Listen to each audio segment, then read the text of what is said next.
இன்னைக்கு நீ ஆரோக்கியமா இருக்கலாம், இன்னைக்கு நீ ரொம்ப ஜிம்முக்கெல்லாம் போலாம், நல்லது.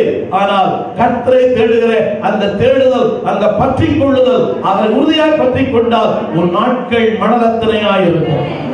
அவன் சொல்ல மாட்டீங்களா? சொல்லுங்க சொல்லுங்க. ஆரோக்கியமான வாழ்க்கை, happy life, healthy life and highest life. சொல்லுங்க ஆரோக்கியமான வாழ்க்கை. இரண்டாவது வசனம் இப்படி போட்டிருக்குது. சொல்லுங்க சொல்லுங்க சொல்லுங்க. செழித்து ஓங்கி. சொல்லுங்க செழிப்புன்னு சொல்லுங்க. எல்லாம் சொல்லுங்க. எல்லா வசனம் சொல்லுங்க. எல்லா கரங்களை உயர்த்தி ஒரு புது பலன். சொல்லுங்க புது பலன். வார்த்தை இருக்குதுங்களா? வசனம் இருக்குதுங்களா? சொல்லுங்க புது பலன். ஹலோ, மருத்துவம், மாத்திரை, ஆரோக்கியம், பூஸ்ட், ஹார்லிக்ஸ் இது கொடுக்கிற பலனை விட உன்னுடைய பற்றிக் கொள்ளுதல் ஒரு புதிய பலத்தை கொடுக்கும்.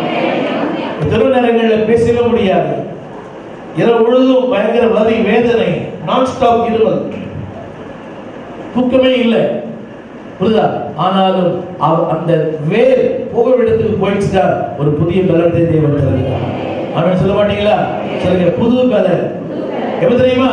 என்னிலே அந்த சரியான பற்றிக் கொள்ள. திரும்ப நான் சொல்ல விரும்புகிற வார்த்தை, வருவது அல்ல முக்கியம், உட்கார்ந்திருப்பது முக்கியம் அல்ல. நான் ஒன்றை பற்றிக் கொள்ளாவிட்டால் என் வாழ்க்கையில மகிழ்ச்சி இல்லை. அவன் சொல்லுங்க மகிழ்ச்சி இல்லை. சத்தமா சொல்லுங்க சொல்லுங்க மகிழ்ச்சி இல்லை. என் வசனத்தை எல்லாரும் பாருங்க, என் வசனத்தை எல்லாரும் பாருங்க.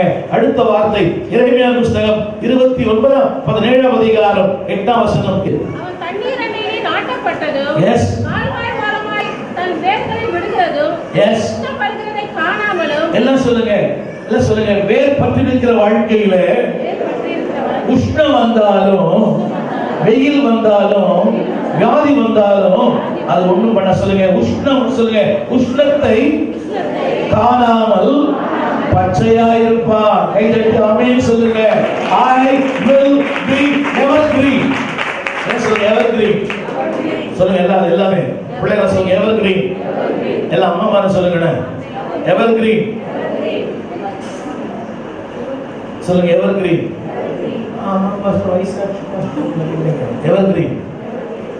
அது 65 ஆனாலும் 75 ஆனாலும் evergreen. ஆமென் சொல்ல மாட்டீங்களா? evergreen இதுல இல்லைங்க, இதுல ஆமென் சொல்லுங்க. பற்றிருக்கிற வாழ்க்கையில சொல்லுங்க பற்றிருக்கிற வாழ்க்கை பசுமையா இருக்கும். வியாதி வரும், அது ஒரு வார்த்தை உஷ்ணம், the heat of the world. இந்த உலகத்தினுடைய தாக்குதல், உலகத்தினுடைய வேகம், உலகத்தினுடைய அந்த உஷ்ணம் நாள்தோறும் நம்ம தாக்கிக் கொண்டிருக்கிறது. ஆனால் அதை காணாமல், சொல்லுங்க காணாமல், சத்தமா சொல்லுங்க. வரும் ஆனால் வராது.